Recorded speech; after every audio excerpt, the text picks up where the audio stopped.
యేసుక్రీస్తు ప్రభువారు ఆధిపత్యం చేయటానికి రాలేదండి. ఆయన తలుచుకుంటే ఏదైనా భూప్రపంచంలో చేయగలుగుతాడు.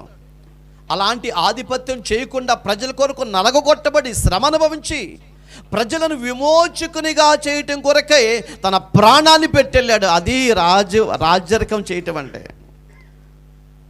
ఆయన ప్రజాప్రతి అంటే, ఆయన గొప్పవాడంటే, రాజ్యం వేలడానికి అధికారం కలిగిన వాడు యేసయ్య ఒక్కడే. ఏది ఆశించకుండా, నీ నుండి ఏది తీసుకోకుండా తన ప్రాణాన్ని అప్పగించి, తన ప్రాణాన్ని బలి చేసి నీ పాపముల నుంచి విమోచించి ఆయన సమాధి చేయబడి 3వ దినం మృత్యుంజయుడికి తిరిగి లేచేలాడండి. ఆయనండి గొప్ప దేవుడండి. ఈ మిగతా వాళ్ళు పుట్టుకొచ్చే వాళ్ళందరూ కూడా ఎవరండి? స్వార్థముతో కూడుకున్న వాళ్ళే. వాళ్ళ ఆలోచన ఎలాంటి అంట? బైబిల్ చెప్తున్న మాట అదే. వారి లోపల నుండి వచ్చేదంతా దురాలోచన, జారత్వము, దొంగతనములు, నరహత్యలు, వ్యభిచారములు, లోపములు, కృత్రిమము, కామ వికారము, మత్సరము, దేవదూషణ, అహంభావము, అవివేకము వచ్చును. ఈ చెడ్డవన్నీ లోపల నుండి, మనిషి హృదయములో నుండి బయటకు వస్తూ ఉన్నాయి. అంటే మనిషి జీవితంలో ఎవరు లేరండి? దేవుడు అనేవాడు లేడు కాబట్టి, భయము అనేది లేదు కాబట్టి ఇవన్నీ వచ్చినాయి ప్రియులారా. ఇవన్నీ వచ్చి ఉన్నాయి. హల్లెలూయా. యోధా గోత్రపు సింహం ఆ స్థలములో ఉంటే, నీ గుండెల్లో ఉంటే, ఇప్పుడు చెప్పుకున్న ఏది కూడా నీ లోపల ఉండదు. నిన్ను దాటి వెళ్ళిపోతాయి. ఏవి దాటి వెళ్ళిపోతాయి? ఇప్పటి వరకు చదువుకున్నామే, మనిషి లోపల ఉండి మనిషి జీవితాన్ని నాశనం చేస్తున్నాయే, మనిషి బ్రతుకును భ్రష్టు పట్టేస్తున్నాయే. ఇవన్నీ బయటికి వెళ్ళిపోవాలంటే ఆ సింహం నీలోకి రావాలండి. ఆ సింహమై ఉన్నటువంటి దేవుడు, వాక్యమైన దేవుడు, ఆ వాక్య స్వరూపి, సత్య స్వరూపి అయిన దేవుడు నీలో ఉంటే ఇవేవి కూడా నీలో ఉండవు ప్రియులరా. అవేవి నీలో ఉండకపోతే మంచి వ్యక్తిగా నువ్వు బ్రతుకుతావు. అవేది ఒక్కటి నీ లోపల ఉండగానే నువ్వు ఎంత మంచోడు అయినా నీ పరువు పోతుంది, ప్రతిష్ఠత పోతుంది. అలా యేసయ్య ఉంటే, మనిషి జీవితంలో యేసయ్య ఉంటే భయం కలిగి, భక్తి కలిగి బ్రతుకుతాడు. యేసయ్య మన జీవితంలో లేకపోతే ఇవన్నీ వచ్చేస్తాయండి. ఏమన్నీ వస్తాయి? ఇప్పుడు మనం చదువుకున్నవన్నీ మనిషి లోపల నుంచి బయటకు వస్తే, అక్కడ వాక్యాన్ని చదవండి. మనిషి లోపల నుంచి వచ్చి ఏం చేస్తాయి చదవండి. ఇవన్నీ లోపల నుండి బయలు వెళ్ళి మనిషిని అపవిత్రపరుస్తూ ఉన్నాయి, మనిషిని నాశనం చేస్తున్నాయి, మనిషిని మరణంలోకి తీసుకెళ్ళిపోతున్నాయి. అందుకనే ఈరోజు ఎవరికి స్థానం ఇవ్వాలంట? మీ గుండెల్లో ఎవరు ఉండాలంటండి? యేసయ్య ఉండాలి. ఎంతమంది గుండెల్లో యేసయ్య ఉన్నాడు? చేయి పైకి ఎత్తండి, దించండి, అందరూ దించండి. అసలు ఒక్కళ్ళు కూడా ఒప్పుకోను నేను. పక్కింటి వాళ్ళు ఉంటారు గుండెల్లో, దాచుకుంటారు గుండెల్లో. ఎదుటింటి వాళ్ళు ఉంటారండి. చిన్నోడు ఉంటాడు, పెద్దోడు, ఈ చిన్నోడు పెద్దోడు కదా, అందరూ మన గుండెల్లో ఉంటారండి. యేసయ్య మాత్రమే మన గుండెల్లో ఉండడండి. యేసయ్య వాక్యం మాత్రమే గుండెల్లో ఉండవండి. అన్ని పథకాలు మనకు గుర్తు వస్తాయి, లెగ్గొట్టి అడిగినా చెప్తాం. యేసయ్య వాక్యం మాత్రం పొరపాటున ఒకటి కూడా గుర్తు రాదండి. అంటే యేసయ్య నీ గుండెల్లో లేడు అని అర్థమవుతుంది. ఇప్పుడు ఇదే బైబిల్ చెప్తుంది, యేసయ్య మనలో లేకపోతే ఇవన్నీ వస్తాయి. ఇవన్నీ వస్తే దేవుడు ఏం చేస్తున్నాడంటే వారిని తీసుకెళ్ళి ఎవరికి అప్పగించబోతున్నాడంట? దండించు వారికి అప్పగించబోతున్నాను, శిక్షించే వారికి అప్పగించబోతున్నాను. ఎవరండి వాళ్ళు దండించేది, శిక్షించేది? దేవుని ప్రజలను దండించేది ఎవరు? దేవుని ప్రజలను శిక్షించేది ఎవరు? దేవుడు ఒక జాతిని తీసుకొచ్చాడు భూమి మీద. ఎందుకంటే నీకు నాకు బుద్ధి చెప్పటానికి ప్రియులరా. దేవుడు ఎంత చెప్పినా మనం వింటల్లా, తల్లిదండ్రి ఎంత చెప్పినా వినరండి. అందుకనే ఎవరు చెప్పాలంటే వీళ్ళకి కొన్ని సందర్భాల్లో, కొన్ని స్థలాల్లో గొడవ జరుగుతుంది. పెద్ద మనుషులు వచ్చి ఇలా చెప్తారు, వినరిల్లో.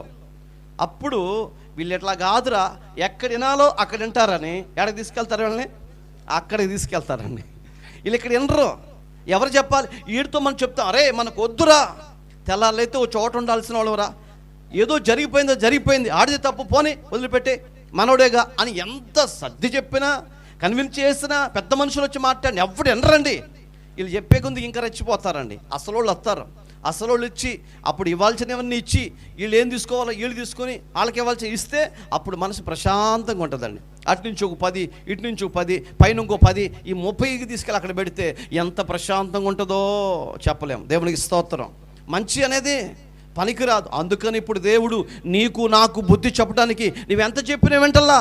సేవకుడు చెప్తే వింటున్నావా? వింటల్లా.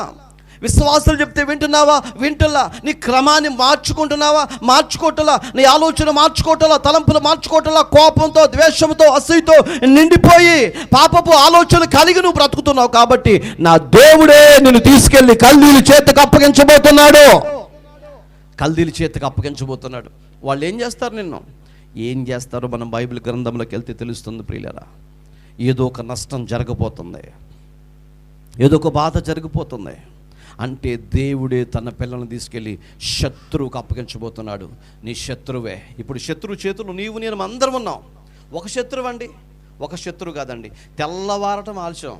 ఇటు నుంచి ఒక అతను వస్తాడు, అటు నుంచి ఒక అతను వస్తాడు, రేపు వస్తాడు, ఎల్లుండి వస్తాడు, తర్వాత రోజు వస్తాడు, ఇటు నుంచి వస్తారు.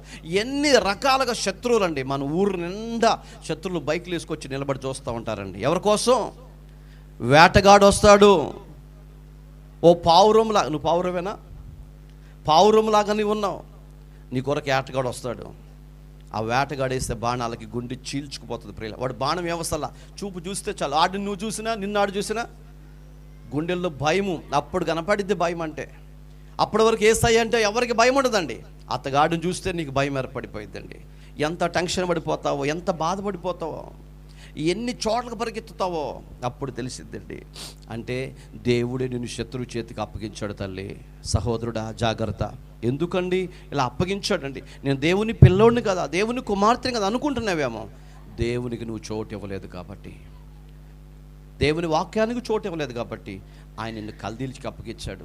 వాళ్ళు ఏం చేయబోతున్నారో దేవుని గ్రంథం నుంచి మనం చూద్దాం. నెక్స్ట్ సెక్షన్లో చూద్దాం. తల్ల వంచండి, ప్రార్థన చేసుకుందాం. నీ మాట వినకపోవటం వలన కల్దీల చేతికి నీ ప్రజలను అప్పగించావు నాయన. ఎంతో ప్రేమతో చెప్పావు, అన్నిటిని వారి కొరకు సిద్ధపరిచావు, ఏది లోటు లేకుండా చేసావు నాయన. భూమి మీద ప్రజలు తినటానికి, ధరించుకోవటానికి, బ్రతకడానికి అన్నిటిని ఇచ్చావు. కానీ నీ ప్రజలే నీ మాట వినకుండా, నీకు లోబడకుండా, నీ చిత్తాన్ని వెదకకుండా కోపంతో, ద్వేషంతో, అనురాగాన్ని మర్చిపోయి, ఆప్యాయతను మర్చిపోయి నీకు దుఃఖాన్ని కలుగ చేస్తూ ఈ లోకంలో బ్రతుకుతున్నామని వాక్యం సెలవిస్తుంది నాయన. అలా బ్రతుకుతున్నటువంటి నీ ప్రజలను తీసుకుని వెళ్ళి మీరే కల్దీల చేతికి అప్పగించారని బైబిల్ చూస్తున్నాం. అయ్యా, ఇకనైనా మా జీవితాన్ని మార్చుకొని, మా తలంపు మార్చుకొని, మా ఆలోచన మార్చుకొని నీ బిడ్డలుగా బ్రతికే భాగ్యము నీ పిల్లలు మాకు దయచేయమని ఎన్న వాక్యాన్ని మా హృదయాల్లో జ్ఞాపకం చేసుకుంటూ క్రమము తప్పకుండా నిత్యము నీ పాదాల దగ్గరకు వచ్చి స్తుతించే బిడ్డలుగా మమ్మల్ని అభిషేకించి దీవించి కృప చూపించే సహాయం ఇచ్చేయమని యేసయ్య నామములో ప్రార్థన చేసి వేడుకుంటున్నాము తండ్రి. ఆమేన్.